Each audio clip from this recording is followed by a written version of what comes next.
En campos de batalla alrededor del mundo, los arqueólogos buscan barcos perdidos, submarinos y aeronaves de un año importante y mal interpretado.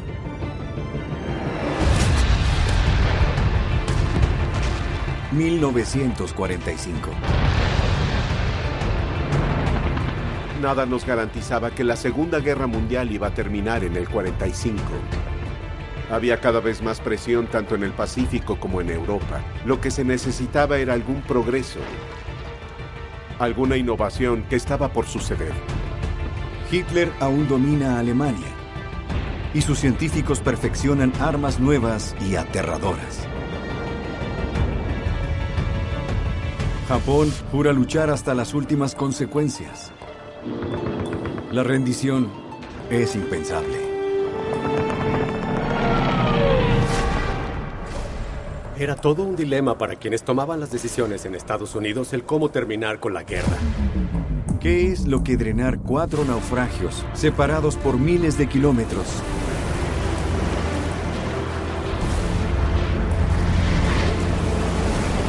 Puede decirnos sobre los últimos y vitales meses de la Segunda Guerra Mundial.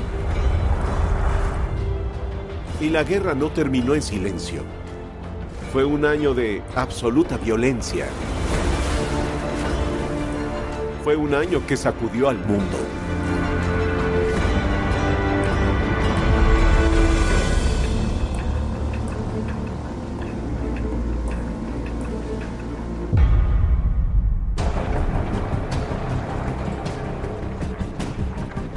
Enero 1945.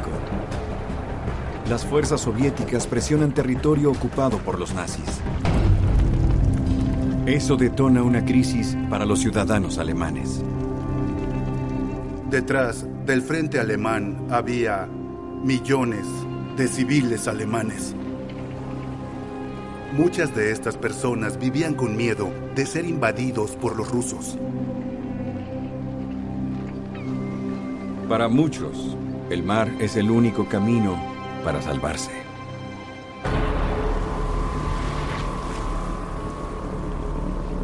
¿Qué es lo que un desdichado naufragio en el gélido Báltico nos puede contar sobre un plan para rescatar a 1 millón de refugiados?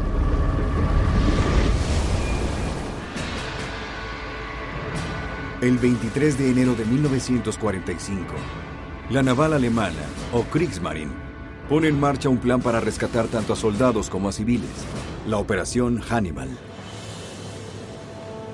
No solo se usaban barcos civiles, sino también transportes militares para llevar a los ciudadanos a un lugar donde estén a salvo. El 9 de febrero, el barco de 167 metros, el general Van Steuben, zarpa desde el puerto de Pillau, que está ocupado por Alemania. Lleva consigo aproximadamente 5.000 hombres, mujeres y niños. Todos intentan huir del ejército soviético. Pero tan solo 13 horas después, el Steuben se encuentra en el fondo del mar Báltico.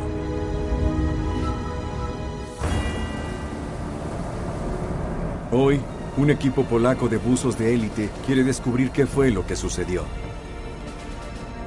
Se dirigen a la última ubicación conocida del Steuben. Eso es, a 64 kilómetros de la costa de Polonia. El Steuben yace en aguas con una profundidad de 73 metros.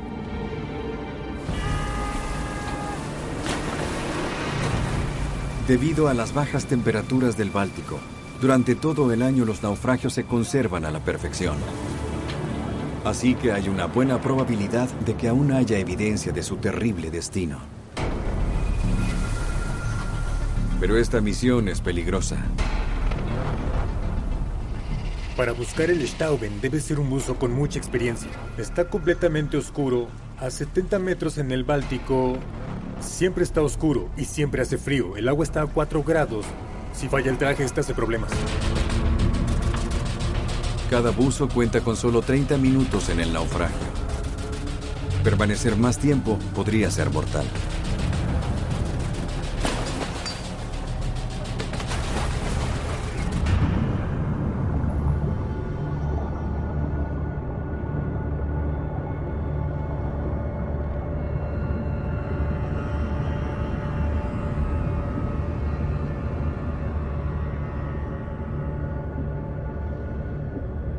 Se vislumbra una silueta. Son las inconfundibles ventanas de la cubierta de paseo del Steuben.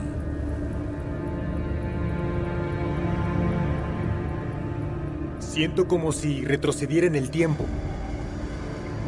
Algunos de los objetos no habían sido tocados en 75 años.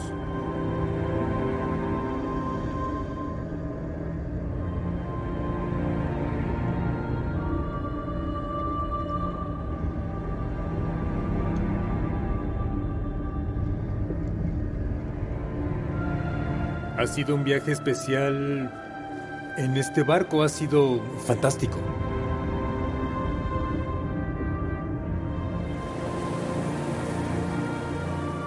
De pronto, se les acaba el tiempo a los buzos. Pero usando la información que recopilaron, podemos hacer algo extraordinario.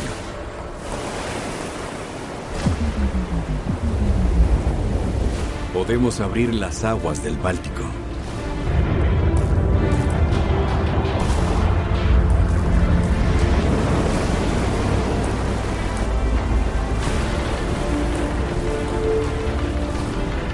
Desde las profundidades del gélido mar, se levanta un barco gigante. Está en condiciones casi perfectas.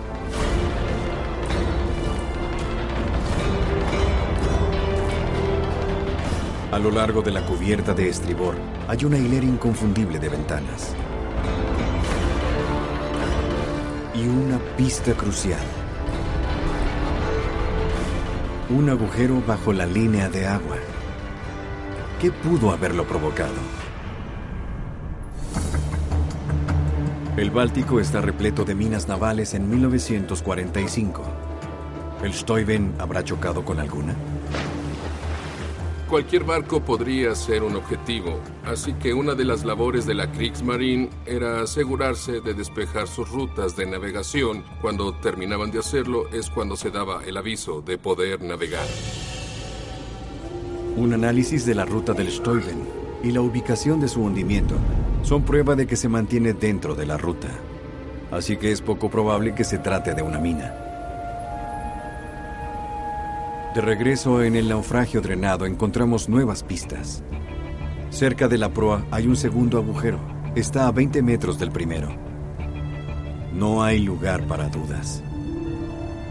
Al examinar el patrón de los daños en el barco, es muy probable que sean impactos de torpedo. Si estás en un submarino y atacas a un barco grande como un transatlántico, lo mejor que puedes hacer es colocar tus torpedos en lo que se conoce como abanico. Eso te da una mejor oportunidad para impactar contra tu objetivo. Los dos agujeros son señales inequívocas de un ataque de torpedos. El Báltico está repleto de submarinos soviéticos cazando embarcaciones alemanas. Es probable que alguno haya atacado al Steuben deliberadamente. Pero atacar un barco de civiles es bastante controversial. E incluso un crimen de guerra. Una vez más en el naufragio, encontramos evidencia que lo cambia todo. En la parte de la popa en la cubierta, hay dos grandes armas antiaéreas completamente a la vista. Este barco está fuertemente armado.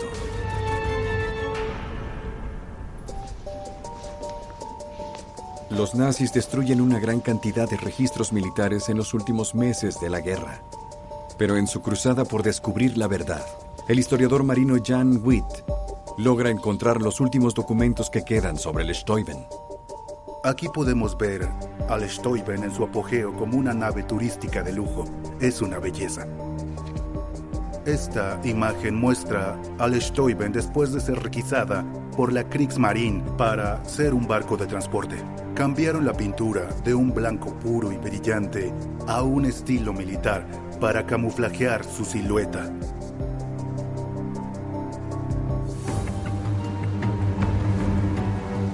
Según las reglas de la guerra, el Stuyven ya no es un transatlántico inocente.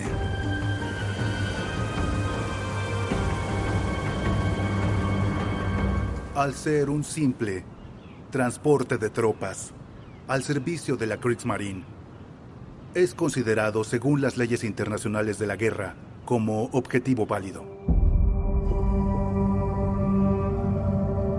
Al combinar toda la evidencia, podemos ver con claridad las últimas horas de esta embarcación que estaba condenada.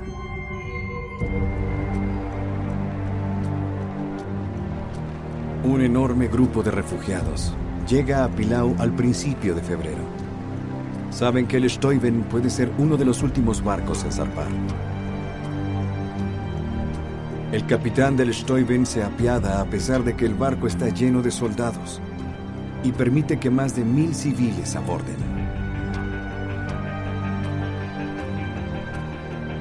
Pero este simple acto de humanidad tiene terribles consecuencias.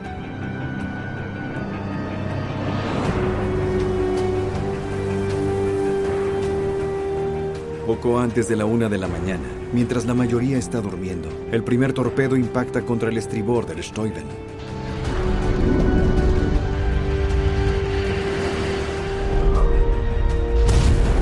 Otra explosión estremece al barco unos cuantos segundos después. Al impactar un segundo torpedo.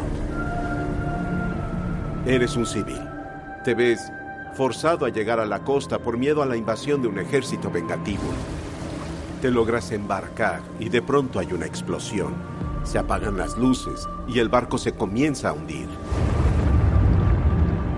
El terror y el miedo es lo que todos ellos tenían. Debido a las gélidas temperaturas del agua, sobreviven menos de 700 de los 5000 pasajeros del barco.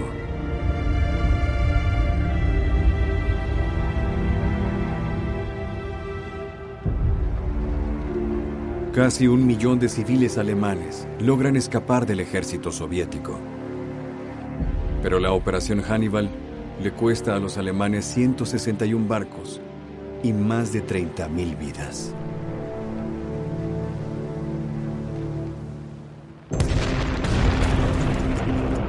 Las tropas aliadas comienzan a rodear Berlín, pero Hitler se niega a rendirse.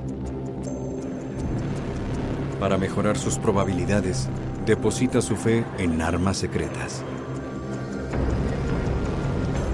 ¿Qué es lo que un misterioso naufragio en la costa de Noruega nos puede decir sobre esta última apuesta?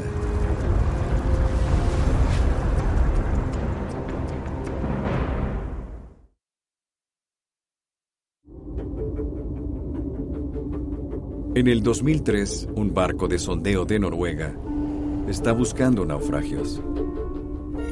Está a 3 kilómetros de la isla Feye y detecta algo sorprendente en el fondo del mar, a 152 metros de profundidad.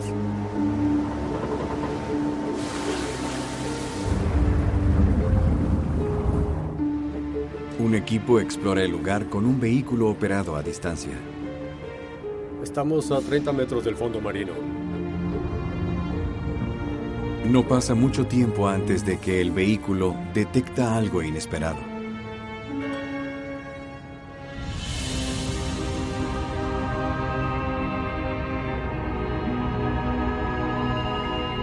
Es la inconfundible silueta de un submarino.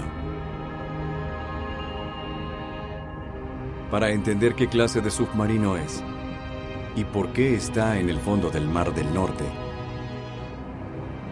debemos usar información nueva para dejar seco el fondo marino.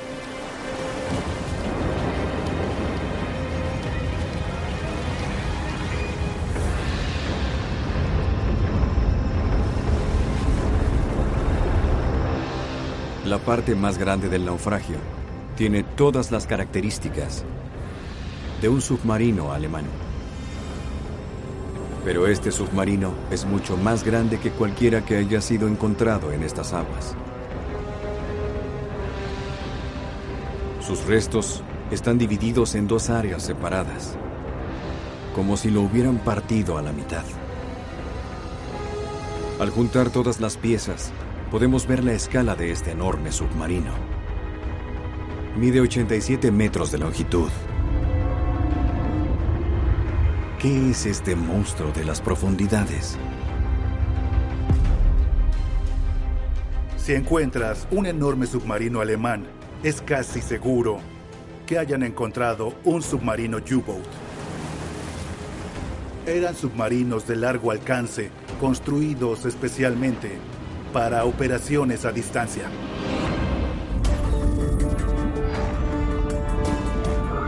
Los submarinos tipo 9D pueden llevar la increíble cantidad de 252 toneladas de cargamento. Y tienen tanques de combustible gigantes, lo que les permite viajar alrededor del mundo sin reabastecerse.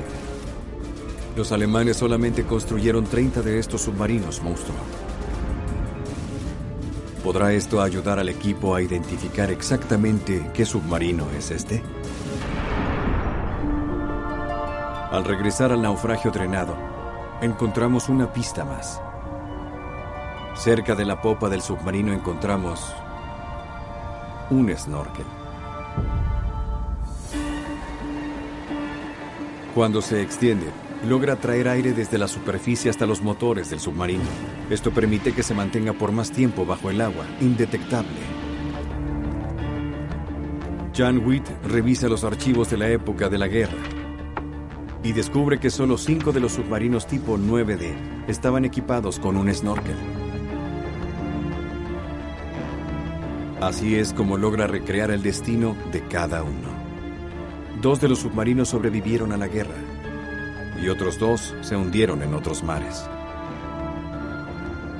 Eso solamente deja uno sin confirmación: el U-864. Un submarino sumamente importante.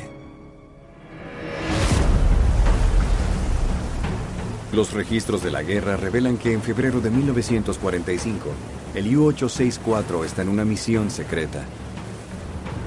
Se encamina a Japón como parte de un plan llamado Operación César. El objetivo es darle a las fuerzas imperiales ventaja contra Estados Unidos. La Operación César fue el intento desesperado de Alemania para reforzar a sus aliados japoneses. Debía ayudarles a librar su guerra en el Pacífico contra los estadounidenses y los británicos. Entonces, ¿qué es exactamente lo que este enorme submarino llevaba hasta Japón? Para descubrirlo, el equipo regresa al fondo del mar. Esta vez se enfocan en el área de la quilla del naufragio y encuentran algo intrigante. Son 6 envases cilíndricos de metal. Están parcialmente cubiertos de sedimentos y parecen estar muy corroídos. Cualquier marca de identidad desapareció hace mucho. Cubierta, puede proceder. El equipo envía un vehículo a recuperar uno para descubrir los secretos que contiene. Está en el fondo marino y se ve bien. Un análisis de laboratorio de su contenido revela una gran cantidad de mercurio. Es un metal líquido crucial para construir los activadores y detonadores de bombas que Japón necesita. Pero eso no es todo.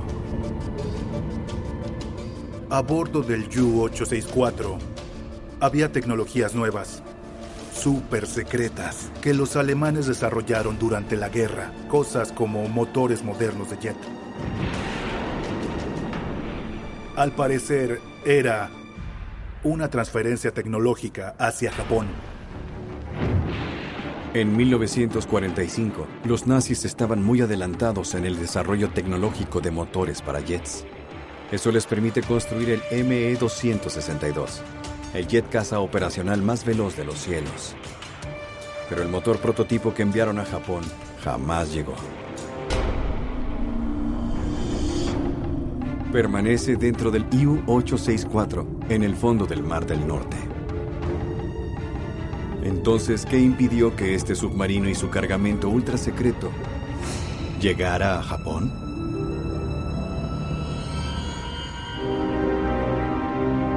El naufragio drenado nos revela la proa y la popa del submarino.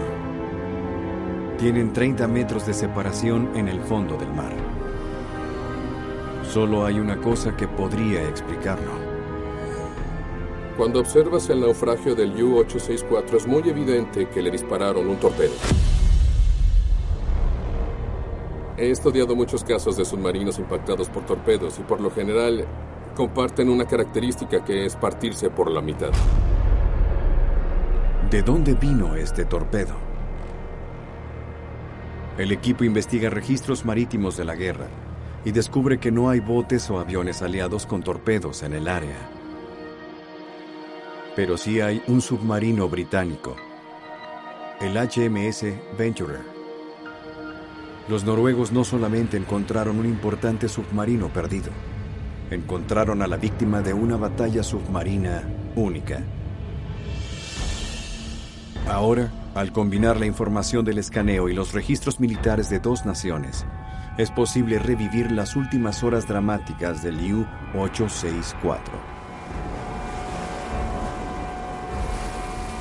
El 9 de febrero, los decodificadores británicos advierten al HMS Venturer sobre un submarino.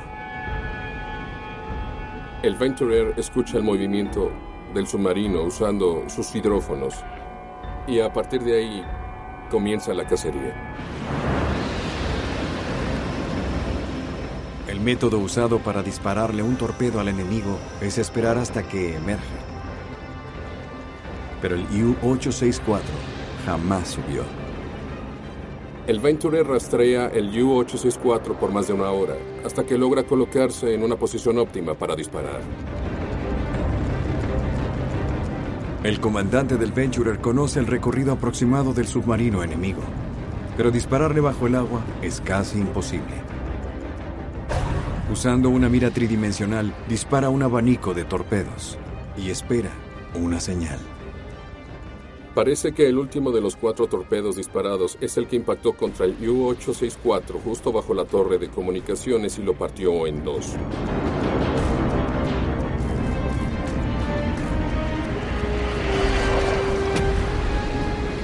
El U-864 se hunde hasta el fondo del helado Mar del Norte, llevándose con él a 75 hombres y la tecnología secreta de Hitler.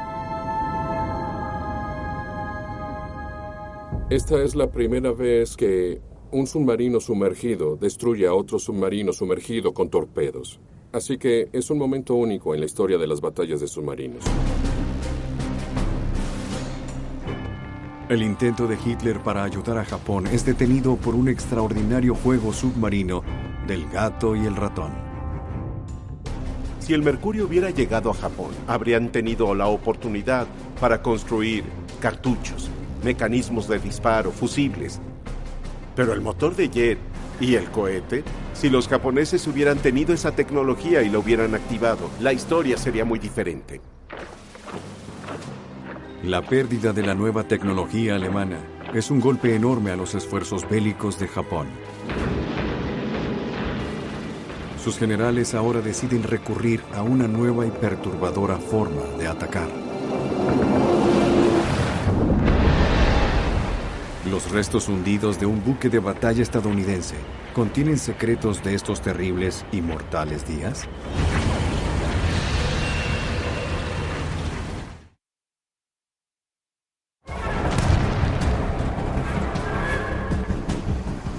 Una brutal guerra anfibia aún arde en el Pacífico. Los aliados se acercan a una isla a la vez. Para abril de 1945, a medida que Estados Unidos y sus aliados se acercan a Japón, los japoneses entran en pánico. Estaban rodeados. Los aliados están ansiosos por atacar a Japón e invaden Okinawa. Pero el gobierno del emperador jura defender la isla cueste lo que cueste. La invasión de Okinawa fue un momento de crisis para los japoneses. Esta sería la primera vez en la guerra que un norteamericano tocara lo que Japón consideraba tierra natal. Una fuerza naval estadounidense de 1000 buques de guerra avanza hasta Okinawa. Entre ellos se encontraba el USS Emmons. Era un destructor tipo Glyphs. Es un buque de guerra veloz y maniobrable, cuyo trabajo es proteger a los barcos más grandes de la flota. Armado con cañones de 127 milímetros, es capaz de causar mucho daño. El Emmons es parte de una vanguardia de barcos apostados entre Okinawa y Japón.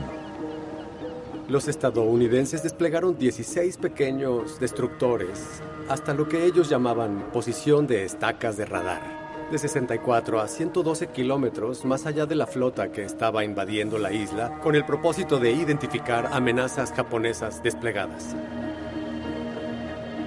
Estos buques fuertemente armados y equipados con radar deben ser capaces de detectar la llegada de algún enemigo y así defenderse. Pero en un giro inesperado, el Emmons se hunde junto con 137 víctimas. ¿Qué salió mal?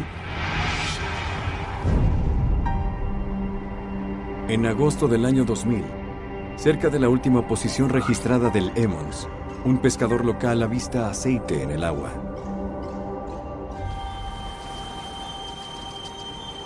La Guardia Costera de Japón envía a un equipo para investigar.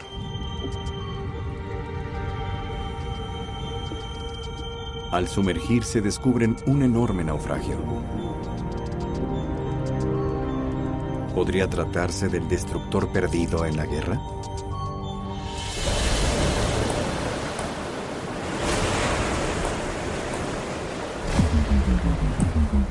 A medida que el mar de China septentrional comienza a drenarse, permite que la luz vuelva a tocar uno de los campos de batalla más feroces de la Guerra del Pacífico. Mide 106 metros de longitud, una coincidencia perfecta para un destructor estadounidense de la Segunda Guerra Mundial. Cerca de ahí hay un Paravan, un dispositivo antiminas. Queda poco espacio para las dudas. Este es exactamente el tipo de equipo que lleva el USS Emmons, y esta es el área en donde se hundió. Tiene señales de ataque por todos lados. ¿Pero qué lo atacó? ¿Será responsable un buque de guerra japonés? La marina japonesa tenía muy pocas cartas por jugar, pero tenían un enorme buque de batalla llamado el Yamato, además de unos cuantos buques de guerra modificados que no tenían combustible suficiente para llegar a alta mar, por lo que no había mucho que la marina japonesa pudiera hacer para impedir el desembarco.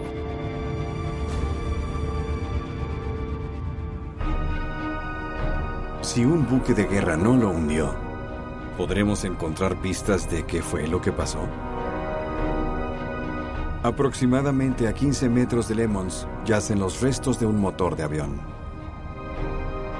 El resto de aeronave está hecho pedazos.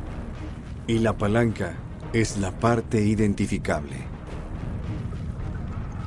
La hechura del motor es prueba de que pertenecía a un avión japonés.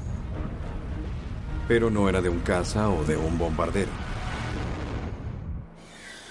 Pertenecía a un avión de reconocimiento de 2 asientos tipo 98. ¿Cómo pudo un avión que no es de combate atacar a un barco de la flota estadounidense?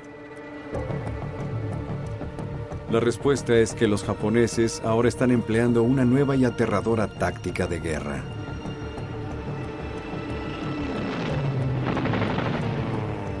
En 1945, la mayoría de los grandes pilotos japoneses han muerto. Así que el país se apresura a entrenar una nueva generación de pilotos. Estos pilotos no eran veteranos experimentados. Tomaron un curso rápido en la escuela de pilotos y miren esto, son jovencitos, son niños, 15 años. Tenían edad para la preparatoria o la universidad. Es algo increíble.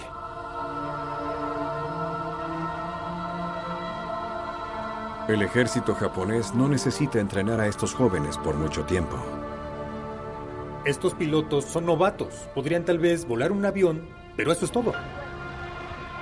La estrategia que decidieron seguir fue la de ataques suicidas. Ataques kamikaze les decían.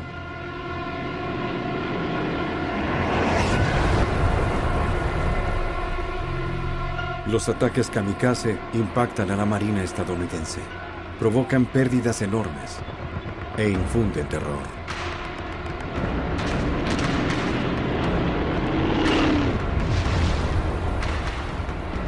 De lo que hablaban es del absoluto miedo que sintieron cuando vieron una enorme cantidad de aviones embestir contra ellos.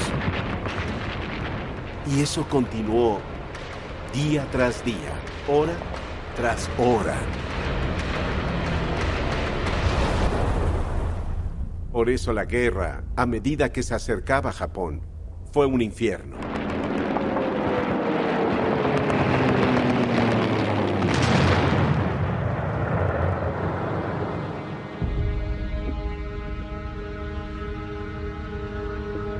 Y ahora, usando piezas del naufragio drenado junto con registros de la época, podemos revelar a detalle exactamente qué le sucedió al USS Emmons.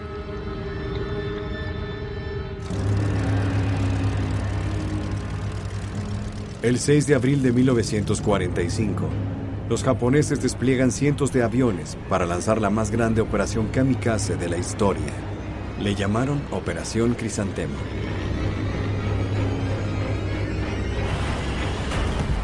A las 5:32 de la tarde, se aproxima a Emmons la primera oleada de kamikazes.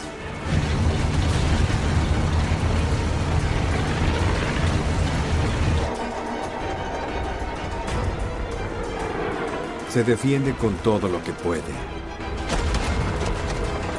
Pero pronto es abrumado. 5 aviones suicidas en total se impactan contra el barco, dejando heridas mortales.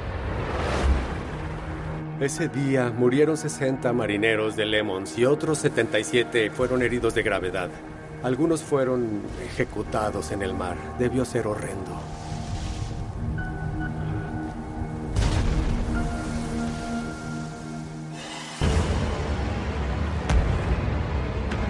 La aterradora campaña kamikaze de Japón llega a su apogeo entre abril y junio de 1945.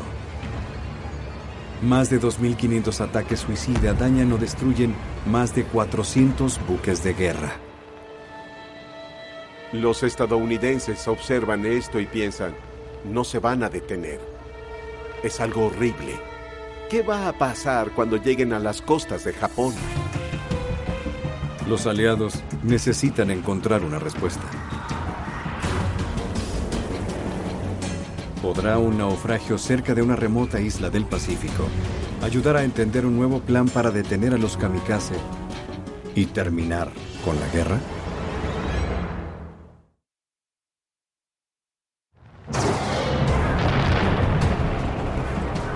Para mayo de 1945 había terminado la guerra en Europa, pero Japón se aferra a luchar hasta el final.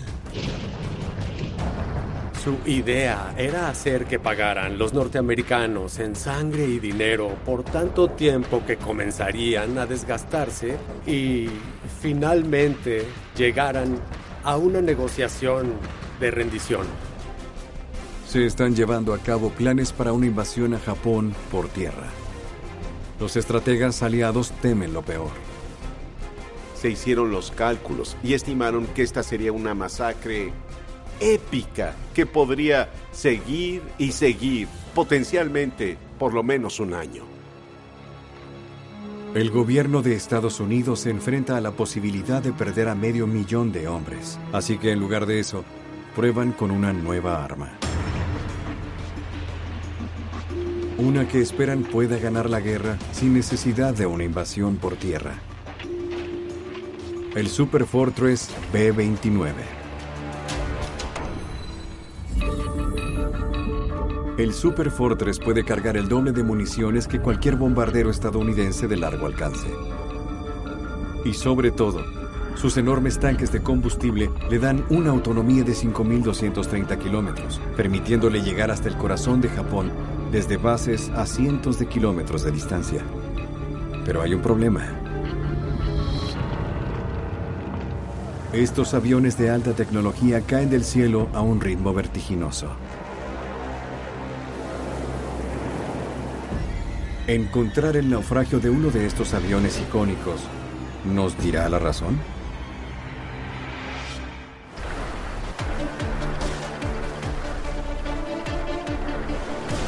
En julio de 2016, un barco de sondeo estadounidense estudia un objeto fascinante en un área remota del Océano Pacífico. Está a más de 2.400 kilómetros de la costa de Japón, no muy lejos de la isla Tinian. Este lugar es el aeropuerto más grande del mundo durante la Segunda Guerra Mundial. Es hogar de más de 400 B-29. Desde aquí emprenden asaltos de bombardeo contra Japón. ¿Será que el equipo se ha encontrado con los restos de uno de estos aviones? Sea lo que sea, está en las profundidades a más de 300 metros. Así que el equipo de investigación envía un vehículo a revisar.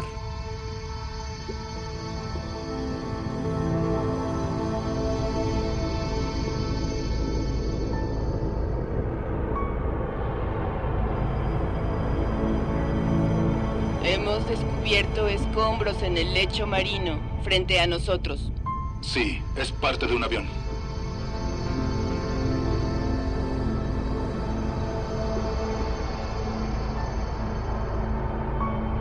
El vehículo ilumina un naufragio muy distintivo.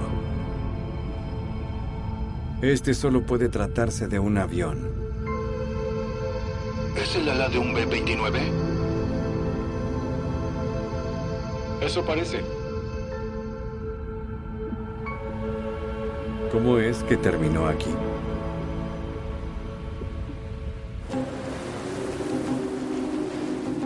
Al drenar las aguas del Océano Pacífico, podremos ver más de cerca.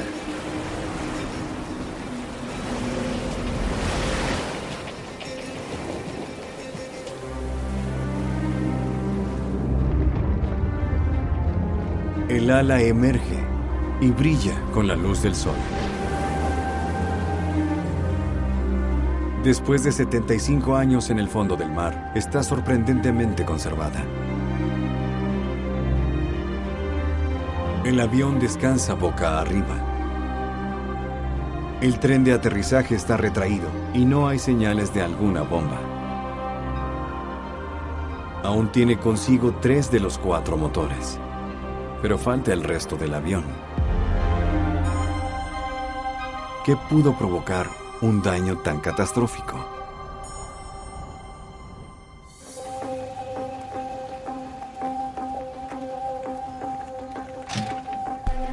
La arqueóloga marina Megan Licklider-Mondon es toda una experta en estos aviones. Las piezas del B-29 están relativamente cercanas entre sí. Eso sugiere que la ruptura fue al impacto y no explotó en el aire. De lo contrario, las piezas se esparcirían por todas partes. Usando la información del sonar y los planos de un B-29, podemos poner de frente a este poderoso Super Fortress.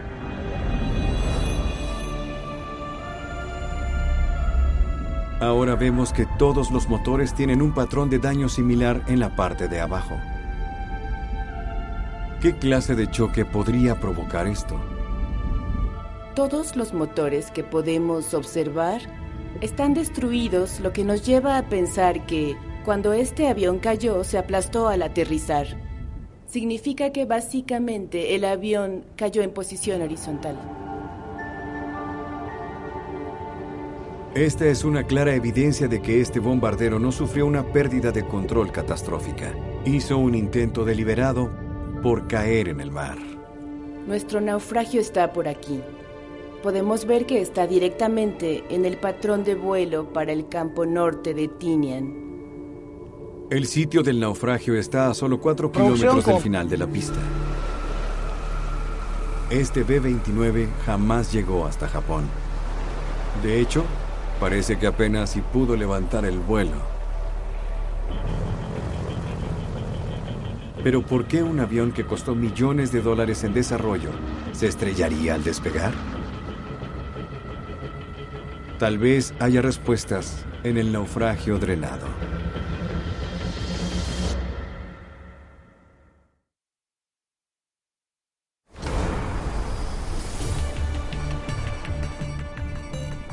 Drenar el Pacífico ha brindado pistas sobre qué le sucedió al bombardero B-29 Super Fortress. Este avión tuvo un aterrizaje forzoso. El equipo necesita más evidencia para descubrir qué salió mal. Esta vez, se enfocan en los enormes motores de la aeronave. Esto los lleva a una pista. En uno de los motores, los escapes están muy corroídos y picados. Señales de un incendio. ¿Pero por qué el fuego en solo uno de los motores haría caer a este sofisticado bombardero?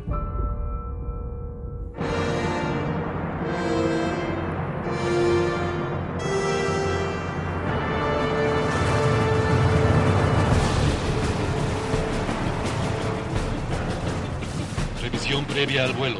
Para comprender un poco más lo que se necesita para que un Super Fortress eleve el vuelo, la investigación acude a uno de los últimos 2 B-29 funcionales. Nuestra velocidad de aborto es 125. Menos de eso abortaremos, más de eso volaremos. Listo para el despegue. Los motores de esta aeronave tienen que producir muchísima energía. Son motores grandes para un avión grande. En el despegue tenemos turbocarga, tenemos super turbocarga. Siempre los llevamos al máximo. Todos los B-29 tienen un tanque lleno de combustible y la cantidad máxima de bombas.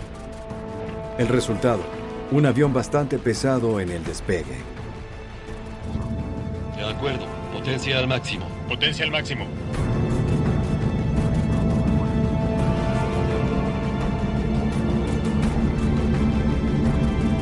Apenas si logra volar con 4 motores. Si pierdes uno de ellos, no hay manera de que pueda seguir con solo 3.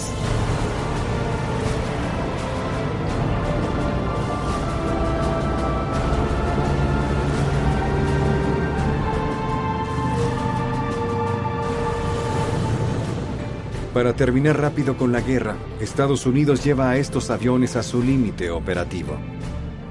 Muchos de estos B-29 se producían deprisa, les hacían pruebas mínimas y se les enviaba al campo de batalla. No tardaron en descubrir que los motores no producían la energía suficiente para el avión y eso llevó a muchos accidentes. Estos, bajo ninguna circunstancia, eran aviones seguros. Los registros de la Fuerza Aérea muestran que durante la guerra hubo 414 B-29 perdidos. Casi 2/3 de ellos debido a problemas mecánicos. Y por lo general, por una falla catastrófica de algún motor al momento de despegar. Estás en el trópico donde hace calor y además fuerzas el avión a máxima potencia. La temperatura de los cilindros está rebasando el límite. Si se calienta demasiado, derretirá partes del motor, provocará fallas, un incendio o cualquier otra cosa. Ahí es cuando el avión cae, se estrella y arde. Y ahora, al combinar evidencia del lecho marino con los registros históricos, es posible recrear la probable cadena de eventos que provocaron el desplome.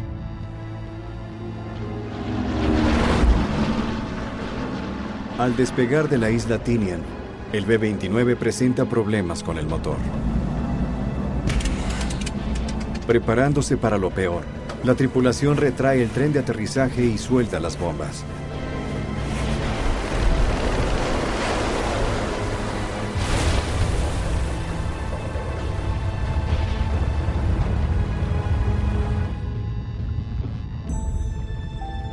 Una vez caído, el avión se hunde en cuestión de minutos. No hay evidencia de que la tripulación sobreviviera.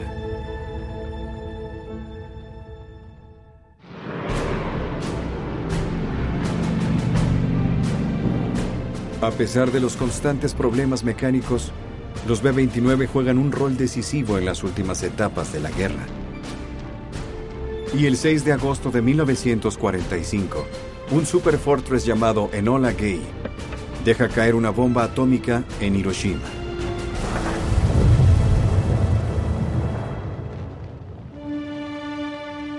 Una segunda bomba devasta Nagasaki. Y 6 días después, el emperador Hirohito se rinde.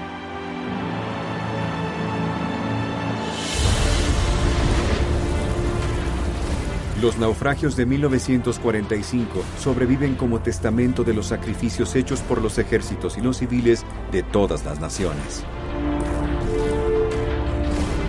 Y recordamos ese año que reformó al mundo. Aún vivimos con el legado de las armas nucleares y lo que pueden traer. También vivimos con el cambio de fronteras, el cambio de estado de las grandes naciones, el ascenso y la caída de la Unión Soviética. 1945 fue un año que cambió la historia del mundo.